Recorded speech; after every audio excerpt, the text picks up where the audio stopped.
Hello everyone and welcome to another video. Now in today's one I thought we'd put a low end combo to the test in a handful of games to see how well it does at 1080p.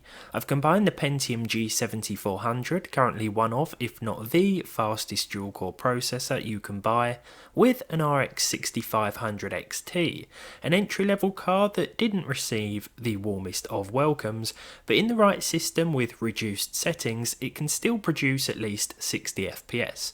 I want to start testing a lot more CPU and GPU combos, so what better place to start than at the low end? A couple of important points first then. The Pentium probably isn't worth it. I'm constantly seeing the far superior i3-12100F at a similar price here in the UK, and the older i3-10100F often costs quite a bit less. This will also do better in games. The Pentium might be ideal, however, if you're putting together a Socket 1700 system on a budget with plans to upgrade the CPU later. You just want something to get you up and running in the meantime. The 6500 XT on the other hand is best suited to PCIe 4.0 supported CPUs and motherboards, of which we have here, so that is a bonus. This card is capable of 1080p gaming, and I've seen a few deals here on different models which make it far more tempting than it was at launch. Also in the system we have 16 gigs of dual channel DDR4 at 3200 MHz. What you'll notice with the 2-core 4-thread Pentium is that it will be absolutely fine in some titles while struggling in others. In some games the CPU usage will be pinned to 100% and it won't cause any issues. Other games will of course give us grief. It's difficult to tell beforehand which side of that coin your chosen title will fall on, so let's get into the games and see how they did. Our first title today is Call of Duty Modern Warfare 2. Now for the settings I went with 1080p as I have done throughout and chose the basic preset, though I upped the textures to normal. This didn't seem to care that we were running on a dual core chip with 90 FPS and pretty respectable 1.1% lows. I didn't actually experience anything that put me off in terms of massive dips and drops, but of course the performance will vary on a map by map basis. This was a very solid start though. It's a shame that gameplay wasn't consistent or as consistent as this in every title that I tested, but that's just one of the issues with using a 2-core chip in 2023. For Red Dead Redemption 2, I went with Digital Foundry's console quality or console equivalent settings, which you can find in one of their fantastic articles.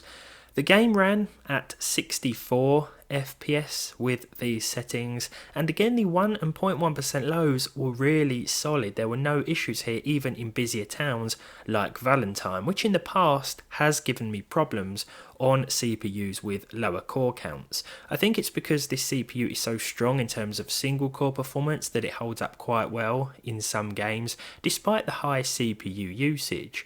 As I said before though, this isn't the case with every title. Elden Ring now, and for the settings I went with medium, but I turned off a couple of personal choices like depth of field and motion blur. I just don't enjoy those settings at all, but it is up to you of course which ones you leave on and which ones you turn off. This ran with 59 frames per second on average with a 1% low of 49 and a 0.1% low of 41, so again a pretty solid result from this combination. The 6500 XT is of course running in PCIe 4.0 mode, so it is doing better than it would in PCIe 2 or 3 systems. If you're thinking about buying one to upgrade an older rig, then perhaps consider other used options first. The Witcher 3 Next Gen, well, this didn't do so well. Custom medium, I'm going to call this. I turned what used to be some of the post-processing options off, and I also set the background character amount to low just to try and help out with the CPU. Unfortunately, despite the 69 FPS average, which was quite nice, the 1.1% lows did suffer. Yeah, this was quite problematic, but it isn't anything I wasn't expecting. I'm surprised we didn't bump into issues with the Pentium G7400 earlier on in the testing, to be honest. Now with GTA 5, high settings seem to be my go-to. I always leave MSAA disabled. I max out the sliders when testing most cards, and I leave the advanced graphical settings switched off. because while they do add a little bit of visual quality to the game, they can be quite demanding, especially if you turn those sliders way up. Now, despite being older, this actually gave us a few issues, as GTA 5 tends to do with 2-core CPUs. The average and 1% low was pretty good, but that 0.1% low frame rate of just 15 FPS meant that the game felt a little bit stuttery all in all. You would definitely benefit from something like an i3-10100 for titles like this, or something from AMD's lineup, such as the 4100, I guess, if you were on a really tight budget. Now, in Marvel's Spider-Man Remastered, I didn't know what I was thinking going with medium, but I also selected TAA and then chose FSR 2.1 with the Ultra Performance preset to try and help the 6500 XT out here. Now, this, in my opinion, is pretty CPU intensive, so I wasn't expecting much, especially considering the 2 cores of the Pentium, but to my surprise, we averaged over 70 FPS, and the percentile lows really weren't that bad, at least not into comparison with other games that I've tested today. This was actually a really nice result, and far from what I was expecting to see. I thought we might hit 60 FPS thanks to the card, but I definitely thought that the percentile lows would be a bit more all over the place, like they were in our next title. This is Apex Legends.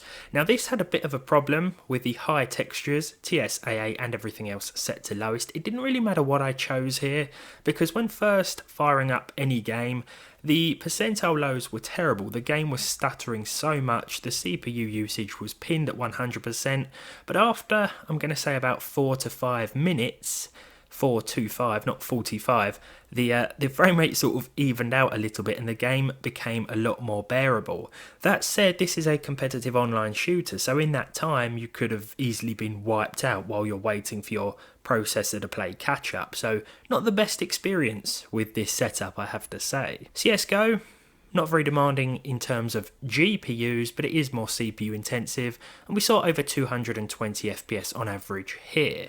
The 1 and 0.1% lows were nothing I don't expect usually from CSGO. That 0.1% low figure does indicate a few little dips and drops, which usually occurred every time I died, and you know me, that happens quite a lot.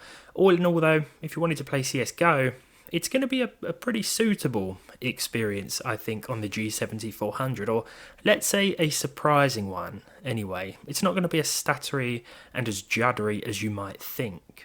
Forza Horizon 5 now, and here I went with the low preset. I didn't change anything else. This meant that MSAA was set to 2x.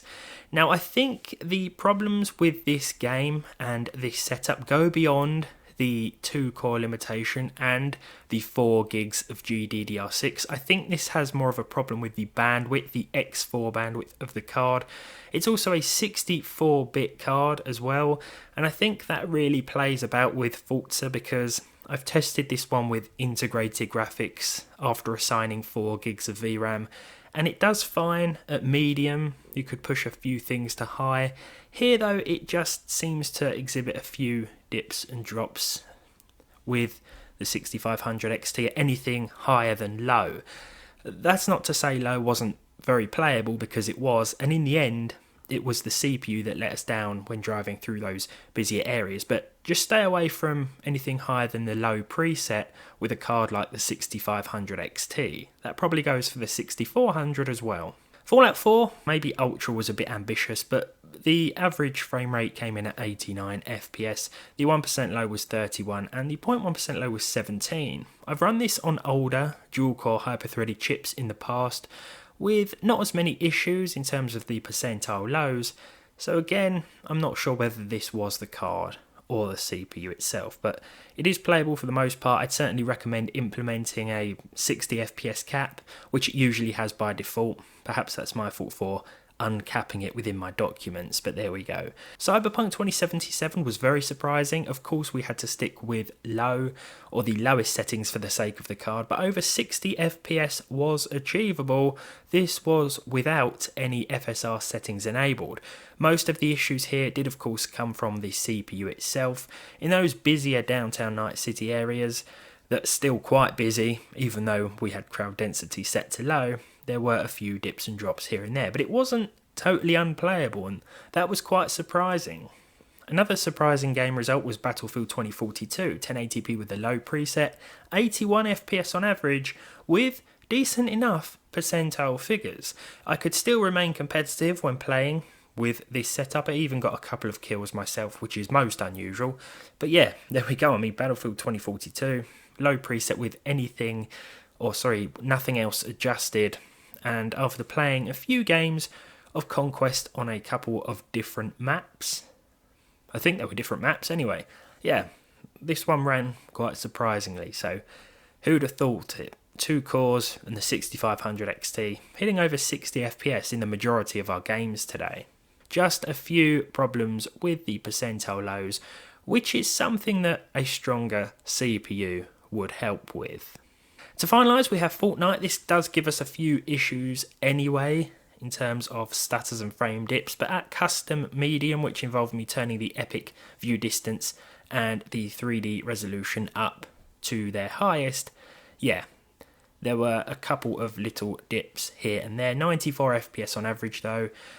These issues occurred particularly in those busy areas when there was a lot going on screen, so I think the CPU is to blame, but I just wanted to see how a 2-core CPU in pairing with a lower end card would handle itself in 2023, and while I have to say it's not exactly ideal purchasing something like the Pentium these days, it is nice to know that if you are putting together a socket 1700 build, or you want to, you can sort of use it as a stopgap while either saving up or waiting to upgrade to a 13th gen i5 or i7 further down the line. Thank you very much for watching this video then. If you enjoyed it, leave a like, leave a dislike if you didn't, subscribe to the channel if you haven't done so already, and hopefully I'll see all of you in the next one.